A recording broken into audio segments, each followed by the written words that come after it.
Okay, ladies and gentlemen, so I just wanted to do a quick video of an old Sufi saying, have faith but tie your camel. Right? There's a lot of people that I perceive as not paying attention to the things in the world, and that's okay. That's what you choose, that's fine. But when you're acting like an ostrich with your head in the ground, thinking that if you put your head in the ground, if you don't see the lion won't eat you. We all know that that's not true. Of course, the lion will still, you're easy prey for the lion to take.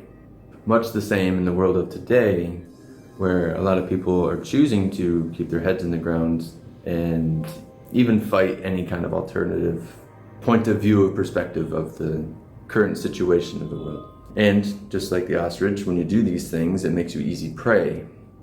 But I also specifically want to speak to the spiritual community of things, because I also understand where attention goes, energy flows, what you focus on grows.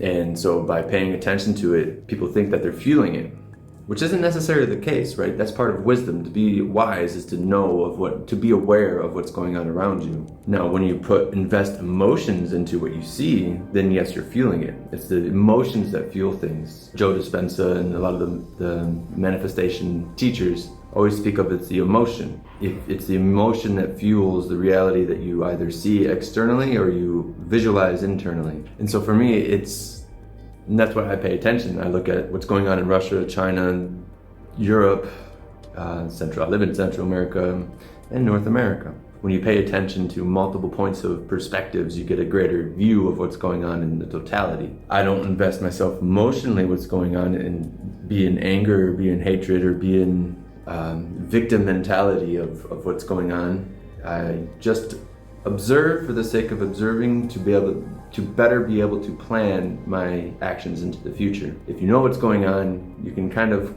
extrapolate possible futures that may come about from this. And from knowing of possible futures, you can better prepare yourself or take better actions in this present moment to better ensure your comfort moving forward. And that's basically all I wanted to say was, have faith, but tie your camel. Have faith, but be wise. Have faith, but be aware. It's okay to have faith and okay, everything's going to work out in the end. Yes, this is true, but don't forego that gift that is your mind and your perceptive capabilities to be able to see into things.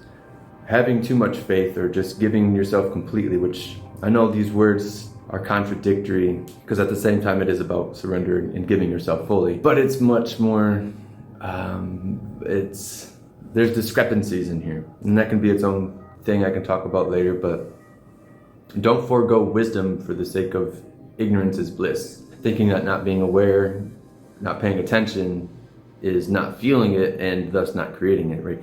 You are still a part of this world. Right, the world is still an external manifestation of you. You are internal. You are connected to the world, whether you like it or not, whether you agree with what it's doing or not. That's irrelevant. But being aware of what's going on, you make better choices. You can be more effective going forward into life. Because this can go into AI is going to take over. There's going to be AI. It won't take over, I don't think. But whether you want to fight it or not, whatever your ego says it wants to have in existence or not wants to have, this is still your ego trying to control your thoughts and thus control your actions that you take into the future, right? So I'm invested in some AI companies and technology. Why? Because I understand by being observant of what's going on, I understand that whether I like it or not, it will be a thing. May as well benefit from it and do my best and my part to use that benefit to the benefit of others. Right? Cryptocurrencies, you may not like it. It's the mark of the beast, right? A digital currency. Oh no. Like it or not, it's going to be here.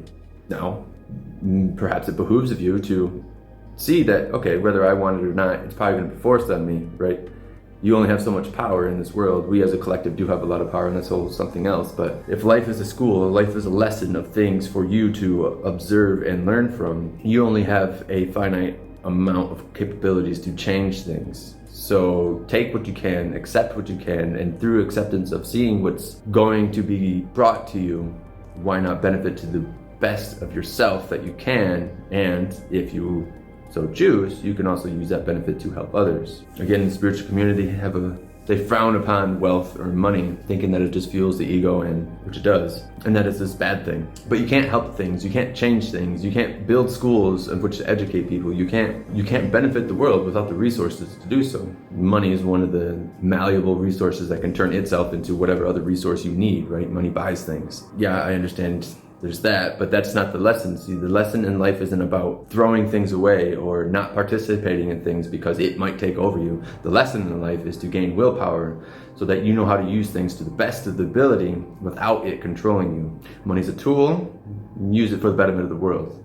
It can consume you, it can corrupt you, but that's not the point of this life, is to learn willpower, to learn to not be influenced by external circumstances, but to be internally influenced. You influence yourself, you create your own emotions, you create your own feelings, you create your own thoughts and understanding, and you don't subject yourself to external stimuli and control measures. Now this is getting into other things now, but that's the main point. Have faith, but be wise. Don't make unwise decisions in the name of faith. Don't neglect things in the name of faith. Don't put your head in the sand like an ostrich in the name of faith, thinking that everything, if you're not paying attention, everything is going to work out, which yes, it may and will, more likely, but you are here for a purpose. You are here for a reason. You're here to do certain things. To ignore what's going on in the world that is you is to neglect your purpose in life.